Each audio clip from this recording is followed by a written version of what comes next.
Everywhere I look lately, it feels like people aren't talking. We're shutting down, blowing up, and walking away. Anything except actually sitting in the hard moments together. And the truth? We're all guilty of it.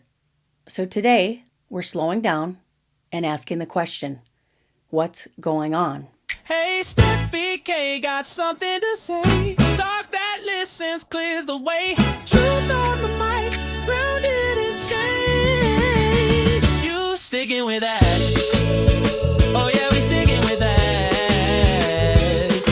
Laugh it out, talk it through, we ain't looking back.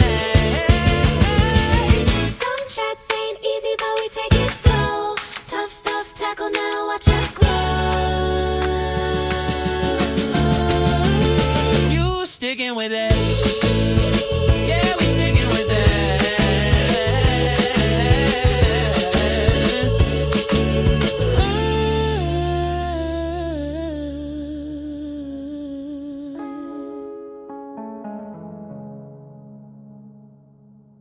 I'm Steffi K, and I have some exciting things coming your way.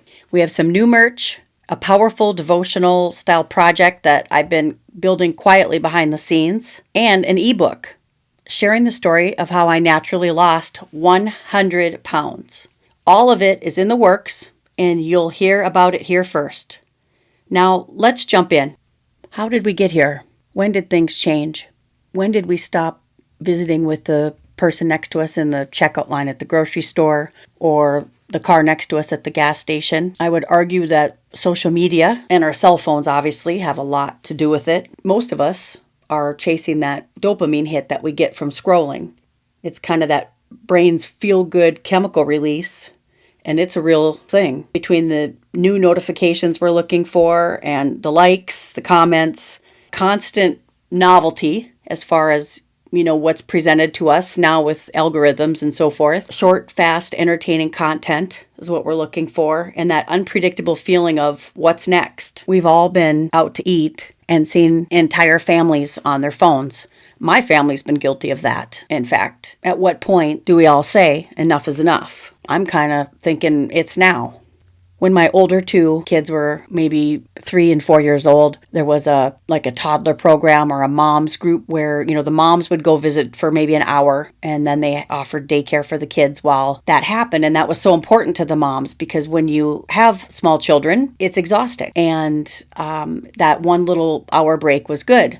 Well, there was a time when, let's say they separated. There was like a 3-year-old teacher for the hour and a 4-year-old teacher. And they were going to combine them because they didn't have enough teachers. Still probably not a lot of kids, but in my opinion, too many for that age. So I had raised a complaint, and the response was, well, are you going to teach the other class? No, I wasn't. And so there it sat. But the lesson to be learned was, what are you going to do about it? If you don't like it, fix it. And that's where I'm at. How do we get back to caring for each other, showing compassion, empathy, love in a society that's gone crazy? It's hard for us to show up for others when we're not showing up for ourselves. I'm very big on say what you mean and mean what you say. And I start with myself. That has been a hard thing to do, to adjust my words and my thinking to stand by that.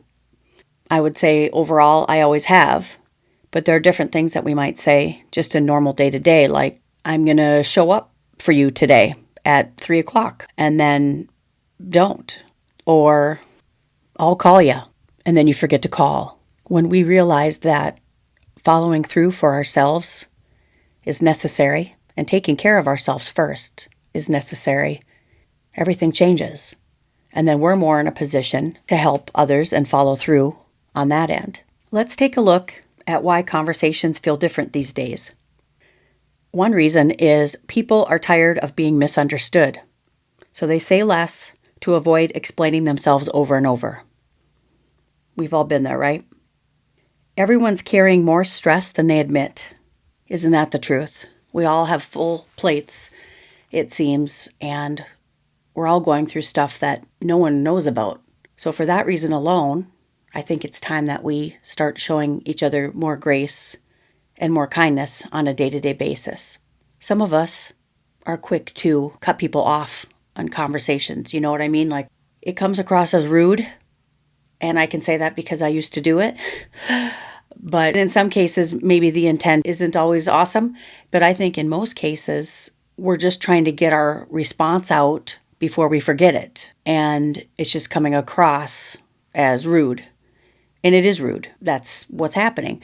I do know one helpful hint that I've learned is if you take your hand and tip it sideways so that your thumb is facing you, and then take all your fingers and kind of wrap them over the thumb like a tent, and then press that up against your lips and hold it there when you're wanting hard to respond out of turn, it helps a lot. Just putting your hand right there against your mouth because you can't talk and you keep it there. Sometimes we have to put a lot of pressure on it so that we don't talk out of turn and interrupt. But I will tell you that tip has helped me greatly. So I highly encourage that. Hopefully you get a visual. Maybe I can do a little video with a description here down the road to make that more clear.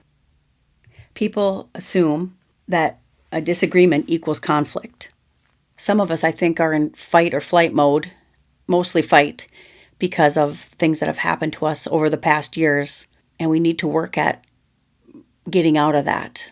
It's very, very difficult when life happens and certain things have happened to us that haven't been fair or kind.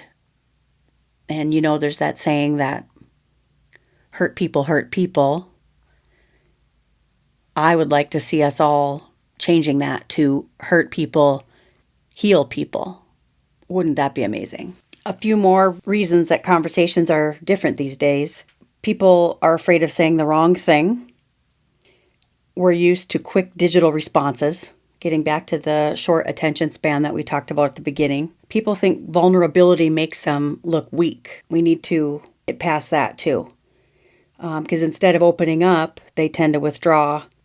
And people are saying, I'm protecting my peace.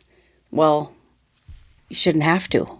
We aren't practicing conversations anymore. We practice boundaries, we practice self-care, but not communication. And it definitely shows. Some of us are stubborn and we don't want to be the only one putting in effort. If there was an award for stubborn, I would be at the top of the list. That's for sure. When conversations feel one-sided, we stop trying, don't we? That's something I'm very much working on. About a year and a half ago, I moved to Florida and starting a new chapter and a new life, leaving all of my friends and family behind. And it's been a real thing. When you are building a relationship with anybody, it takes time and effort, and it's hard if that's not brought back to you. So it's been a real struggle along the way. My attitude has helped a lot. I'm very much a person that looks at the bright side and is always curious, I guess, and willing to learn and, go new places and try new things. And it's just finding other people that, have similar interests and want those things too. But it is definitely happening. And those of you that may be in the same boat as I am with a big life change, just know that it will happen. Sometimes it takes a little bit of time, but the change is coming in your favor. Just have to think good thoughts and you'll see the shift. This past May, I joined a new gym. And the reason I joined it was they had the classes that I was interested in taking, and I needed a change in my routine. I'd been basically doing my own workout on my own for quite some time, over a year, actually probably about 2 years. And I needed a big change to finish what I had set for a goal, and joined a place. And usually when you join a gym and it's a bigger one, there's a lot of people, which there are, it could be anywhere from 6 to 26 in a class. And I guess in my mind, me showing up as my cheerful, bright, happy self, making it known, in my opinion, that, I was looking for friends and maybe we could do coffee or something, and nothing happened. And then I was talking to my daughter about it, and she's like, well, are you making an effort, Mom? And I thought, well, no, I just, other than my charming personality being presented to everybody every day, I guess not. And so it was a big eye opener for me too, is, again, if I want the change, I need to be the change. So, how can we reach someone who is shut down? What can we do about it? You might say, well, yeah, that's me. I'm the one that's shut down. And I think that's true for many of us. We've been gut punched so many times that it's easier to isolate and to keep to ourselves. But are we happy? Sometimes the thing blocking us is the thing we keep choosing. Circling back to social media, we look at pictures of other families and other people's posts and we think, wow, our life is not like that. But what we're not realizing in the moment is that they're posting the best moments of their lives. And we're comparing that to the worst moments of ours. And we need to quit doing that immediately. Let's keep digging into how we can listen better and communicate in a way that actually changes things. We could create safety and not pressure. We can change the environment, such as we could take a walk, a drive, or maybe sit side by side with someone. If being face to face seems too confrontational at the time, we can approach a conversation in a soft way, such as, can I share something without you having to respond right away? Or, I miss how we used to talk. Some of us have that friend that just says, pull your head out of your, you know what? And sometimes that's necessary. Those friends can be invaluable in a time that you need it most. 2 final suggestions are, don't match their shutdown. Stay calm and then give them like a way out. You could say, I'm here when you're ready. If it's not working for them to communicate in a way that is positive for both of you. I'm going to share a stickin' story with you now. A stickin' story is a real moment from your life that helps shape the conversation of the show. It can be practical, messy, funny, frustrating, inspiring, anything you're sticking with right now and willing to share. For today's stickin' story, I would like to share a story from when I was in high school and I was at a mall in my hometown in Minnesota. I was with my aunt and uncle and some cousins. And my uncle is the type that likes to walk by the mannequins and kind of move their arms around and change their appearance for a laugh, of course. He's also the type that will talk to anybody, anywhere, at any time. He did drive for UPS for, I think, 40 years. So he just has that outgoing personality. He certainly, a lot of times you'd have to wait for him because he was back with the person in the checkout line or with the person stocking the shelves at the grocery store. And my Aunt Pat would have to say, Paul, let's go. I just think we should all have an Uncle Paul and we could learn a lot from him and saying anything and going up to everybody. I'll be the first to admit that I can be rather long-winded at times when telling a story, especially if it's a story that I think is particularly amazing. I've come up with a formula that has helped me and it may help you. I typically just use this when I'm with friends, I guess, and people that I do know. You could really use it anywhere if it's helpful. If they're attentive and I have a great story that I want to tell, I say, do you want the short version, the medium version, or the long version of the story? And then based on what their response is, that's the story they get. Obviously, the best story of all is the long version, but even with that, you got to be careful because if it's too long, they'll be like, girl, land the plane, which means finish the story. So you want to be aware of that too. That could be something that is beneficial to you down the road. A couple things also that we can do to be more open when we're listening is obviously don't try to win the conversation. That was me. I definitely was that person that wanted to win. And sometimes it takes 8 seasons of humbling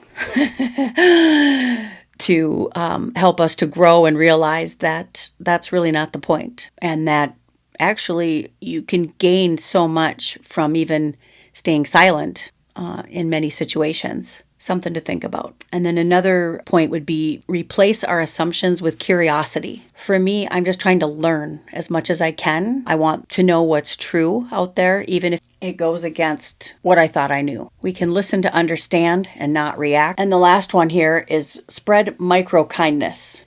And what that means is little things like establishing eye contact, using a softer tone. We can say, hey, you good? And also using some light humor. I know a big thing that I've been trying lately is actually calling people on the phone instead of texting them. And for me, it's really making a big difference. I think the conversation changes. It's much more personal. You can hear their voice inflections and it just feels good. So that's something I definitely would encourage. Many of us, we can remember our phone numbers that we had as kids, but we most likely don't know a single phone number now. So if we lost our phones, how would we find each other? Because we always used to be able to find each other with no phone back in the day, right? Recently, to prove to myself that I can do it, I've been leaving my phone behind. If I'm just running a short errand, to the grocery store or running to get something quick, I will leave it behind. I'm here to tell you, it's a very, very freeing experience. And I'm going to be doing more of it. Something to think about. Before we finish up our first episode, a quick note. These first few episodes are just me in your earbuds, voice only, while we get everything launched. But trust me, we've got big plans. We're building toward full video episodes, bringing on some spectacular guests, and creating space for you to help shape what we talk about. This show is going to grow with you and because of you. And if you want to support what we're building, I just released a new song inspired by this podcast. It's on Spotify, and you can also download the You Stickin With That song on iTunes. You can also find this podcast on all major social platforms. And if you want to stay in the loop with everything coming, make sure you subscribe at youstickinwiththat.com. We can't control how others talk, but we can control the way we show up. We can't control others, period. We can control our attitude and our reactions. I've been on both sides of this coin. Change doesn't always happen immediately. We need to be patient with others at times, knowing that we're all going through something. There's no limit on kindness, compassion, and love. We can throw it around like confetti all we want. So let's do it. I'm Steffi K, and yes, I'm sticking with that.